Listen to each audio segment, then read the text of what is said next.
तो आज का हमारा टॉपिक है बोट्स एंड स्ट्रीम।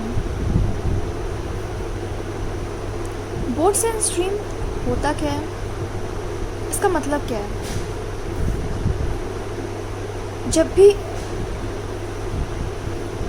बोट किसी नदी में, पानी में तैरता है, इसको बोलते हैं, ये हमारा होता है बोट्स। और ये जो होता है इसको बोलते हैं करंट। रिवर फ्लो करता है, उसका एक अपना स्पीड होता है रिवर का, उसको बोलते हैं करंट, और इसी को हम बोलते हैं स्ट्रीम। तो बोट की अपनी स्पीड होती है, करंट की अपनी स्पीड होती है। पहला पॉइंट क्या है? केस 1, जब बोट और करंट दोनों एक ही डायरेक्शन में फ़्लो करें। तो आपने देखा होगा कि जब भी करंट की डायरेक्शन मान लीजिए इस तरफ है और हमारा बोट जो है वो भी इसी तरफ फ़्लो कर रहा है, तो बोट को नदी में जाने में, एक डायरेक्शन को क्रॉस करने में ज़्यादा टाइम नहीं लगता है, क्योंकि करंट भी उसी तरफ है और हमारा बोट भी उसी तरफ है। इसलिए इस तरह के केस को क्या कहते हैं? डाउनस्ट्रीम। डाउनस्ट्रीम का मतलब होता है जब बोट और करंट दोनों का डायरेक्शन एक ही तरफ हो, दोनों एक ही तरफ फ्लो करे, उसको डाउनस्ट्रीम कहते हैं। और डाउनस्ट्रीम में टाइम हमेशा कम लगता है, क्योंकि बोट के स्पीड को हमारे करंट का स्पीड फेवर में करता है। बोट के स्पीड को करंट का स्पीड हेल्प करता है उस डायरेक्शन में जाने के लिए। दूसरा केस क्या होता है? जब करंट का डायरेक्शन इस तरफ हो लेकिन हमारे बोट का डायरेक्शन इस तरफ हो, मतलब ऑपोजिट डायरेक्शन में जब बोट और करंट दोनों फ्लो करते हैं, उसको हम क्या कहते हैं? अपस्ट्रीम। उसको हम अपस्ट्रीम कहते हैं। अब एक जाहिर सा बात है, आपने नोटिस किया होगा, अगर करंट का फ्लो दूसरे तरफ है, मतलब पानी का फ्लो अगर दूसरी डायरेक्शन में है और बोट अगर दूसरी डायरेक्शन में जाता है, तो बोट को ज़्यादा मेहनत लगता है नदी को पार करने में। इसलिए डाउनस्ट्रीम में जो टाइम लगता है वो हमेशा ज़्यादा होता है अपस्ट्रीम से। डाउनस्ट्रीम में टाइम हमेशा ज़्यादा लगता है अपस्ट्रीम के कंपैरिजन में।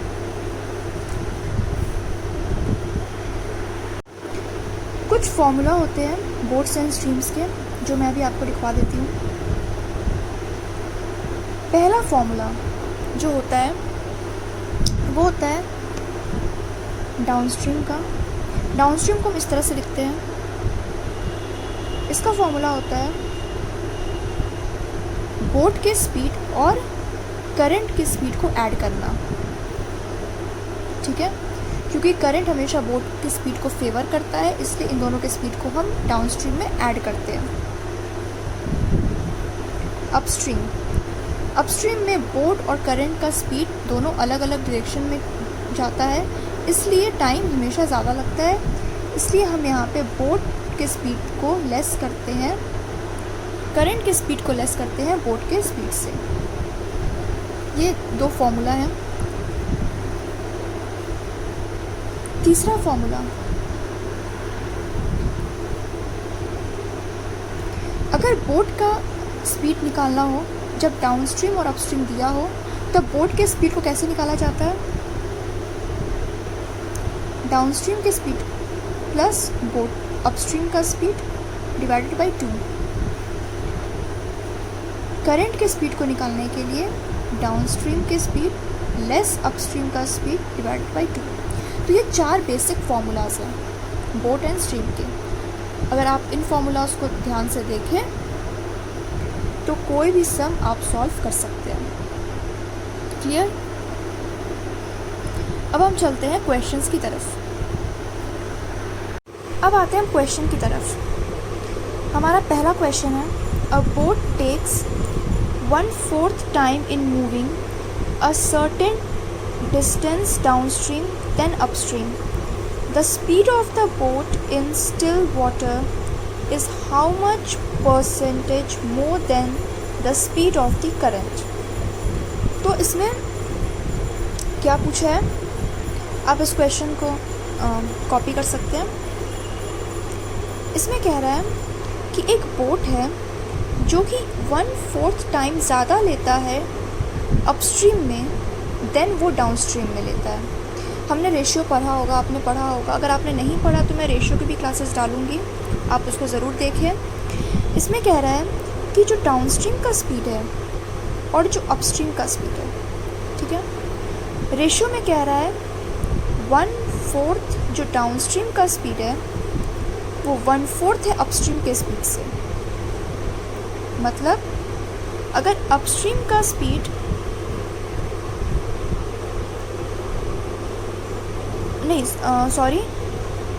अपस्ट्रीम के स्पीड जो डाउनस्ट्रीम का स्पीड है उसका 1/4 है अपस्ट्रीम का स्पीड। तो अगर अपस्ट्रीम का स्पीड 1 है तो डाउनस्ट्रीम का स्पीड क्या होगा 4। यानी कि अगर हम देखें तो डाउनस्ट्रीम का स्पीड अगर 4 है तो अगर हम इसका 1/4 निकालें तो हमारा 1 आएगा। तो इससे आपको समझ में आ गया होगा कि अगर डाउनस्ट्रीम का स्पीड 4 है तो अपस्ट्रीम का स्पीड क्या होगा 1 होगा। ये रेशियो प्रपोर्शन चैप्टर से आप समझेंगे। रेशियो अगर आपने किया होगा तो आपको ये बिल्कुल समझ में आएगा ये बात। जैसे मैंने पहले कहा था, डाउनस्ट्रीम का स्पीड हमेशा ज़्यादा होता है अपस्ट्रीम के स्पीड से। तो यहाँ भी वही कहा गया है कि डाउनस्ट्रीम के स्पीड का 1/4 है आपका अपस्ट्रीम का स्पीड। ये हो गया मेरा स्पीड। अब जो टाइम है, आपको ये पता होगा कि स्पीड जो है वो इन्वर्सली प्रोपोर्शन होता है टाइम के। ये एक बेसिक फॉर्मूला है जो आपको पता होगा। इसी तरह अगर स्पीड मेरा 4:1 है, 4:1 है तो मेरा टाइम क्या हो जाएगा 1:4 हो जाएगा। ये भी आपको पता होगा। ये चीज़ इस सम्स में ज़रूरत नहीं है, मैंने आपको इसलिए समझाया है क्योंकि बाद में जाकर इससे भी रिलेटेड कुछ क्वेश्चंस बनते हैं। क्वेश्चन में पूछा है डाउनस्ट्रीम के स्पीड का 1/4 है अपस्ट्रीम का स्पीड, तो the speed of boat in still water is how much percent more than the speed of the current. यानी कि हमको बोट इन स्टिल वाटर का स्पीड निकालना है एंड करंट का स्पीड निकालना है। तो मेरा बोट का स्पीड क्या हो जाएगा, मैंने बताया था फॉर्मूला, डाउनस्ट्रीम प्लस अपस्ट्रीम का स्पीड डिवाइडेड बाई 2। यानी कि यहाँ पे कितना है 4 + 1 डिवाइडेड बाई 2 यानी कि 2.5। ये मेरा हो जाएगा बोट का स्पीड। अब करंट का स्पीड क्या होगा, करंट का स्पीड भी मैंने आपको बताया था downstream minus upstream divided by 2 यानी 4 - 1 divided by 2 which is equals to 1.5। ये आ गया मेरा बोट का स्पीड 2.5, करंट का स्पीड आ गया मेरा 1.5। अब पूछा कितना है, पूछा है कि बोट का स्पीड कितना ज़्यादा है करंट से, तो ये कितना ज़्यादा हो गया, ये हमारा 1 ज़्यादा है। यानी कि अगर हमको परसेंटेज में निकालना है तो 1 डिवाइडेड बाई मेरा करंट का स्पीड इंटू 100, ये हम करेंगे। इतना ज़्यादा है करंट से, ये परसेंटेज पूछा था ना हमसे, how much percentage more than the speed of the current.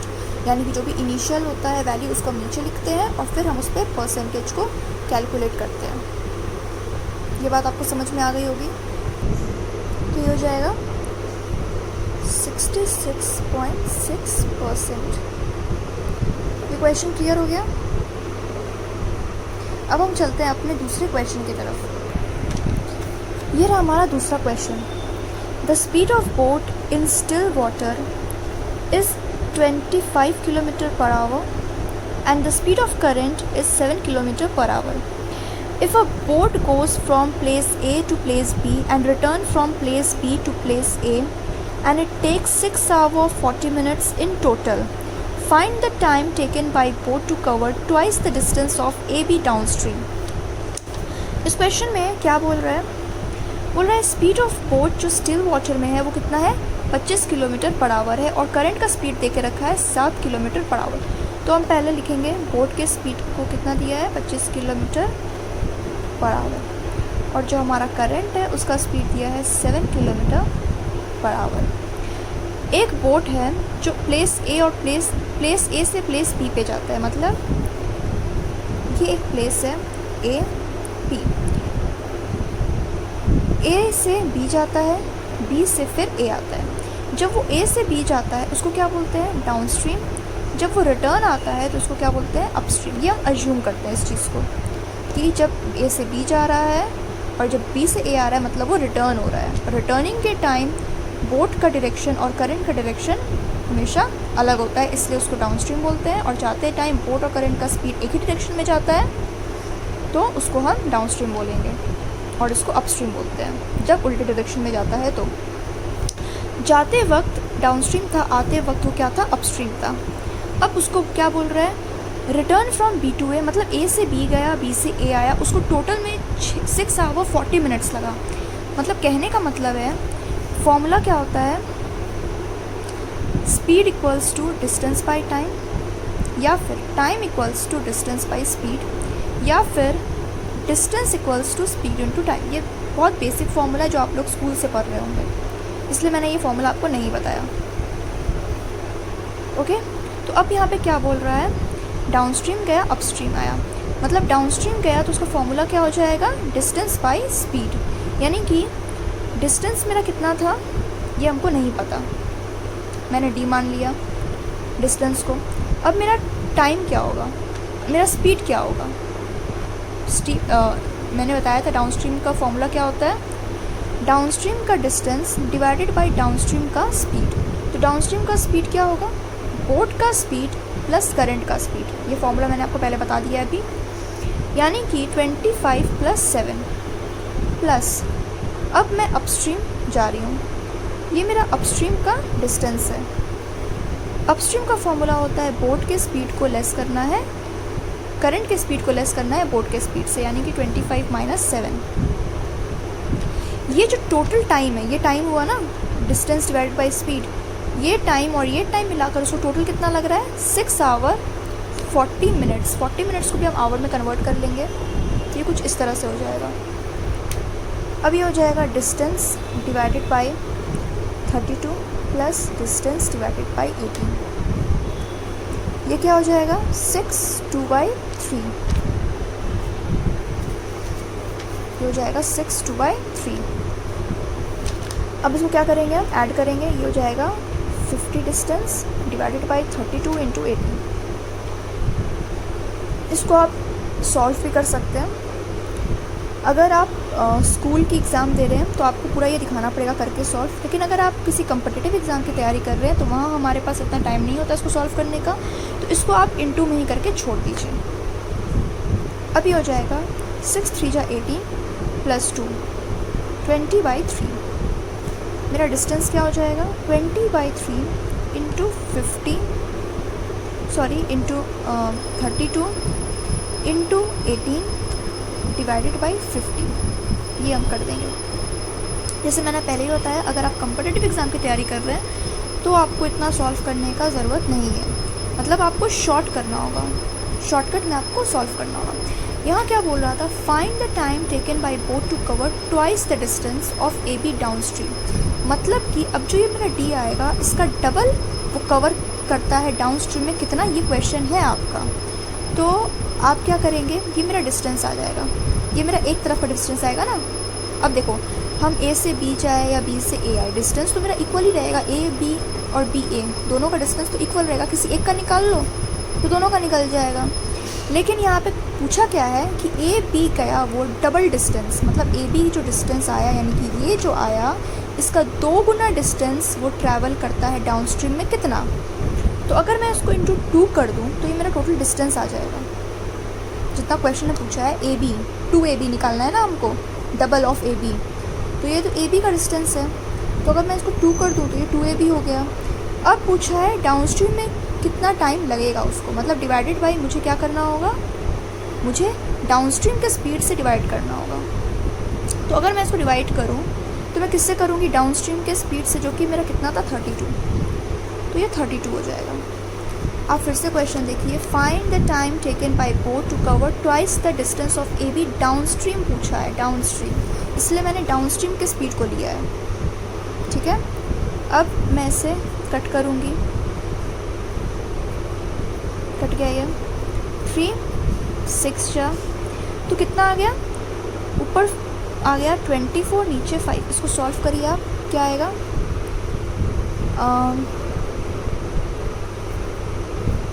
5 4 जा 20 प्लस ये कुछ इस तरह से आएगा, ठीक है। यानी कि 4 किलोमीटर, और इसको भी ये ये टाइम मेरा, तो ये क्या हो जाएगा 4 आवर्स, और ये क्या है फ्रैक्शन में, उसको मैं भी आवर में कन्वर्ट कर लूँ, यानी कि मेरा आंसर हो जाएगा 4 आवर्स 48 मिनट्स। ये मेरा हो गया इसका आंसर। अब हम आते हैं अपने लास्ट क्वेश्चन की तरफ। क्या बोल रहा है, a boat running down stream cover a distance of 30 kilometers in 3/1/2 hours. While coming back, the boat takes 6 hours to cover the same distance. If the speed of the current is half that of the boat, what is the speed of that boat in kilometer per hour? मतलब कि बहुत ज़्यादा simple question है ये, सिर्फ formula based है।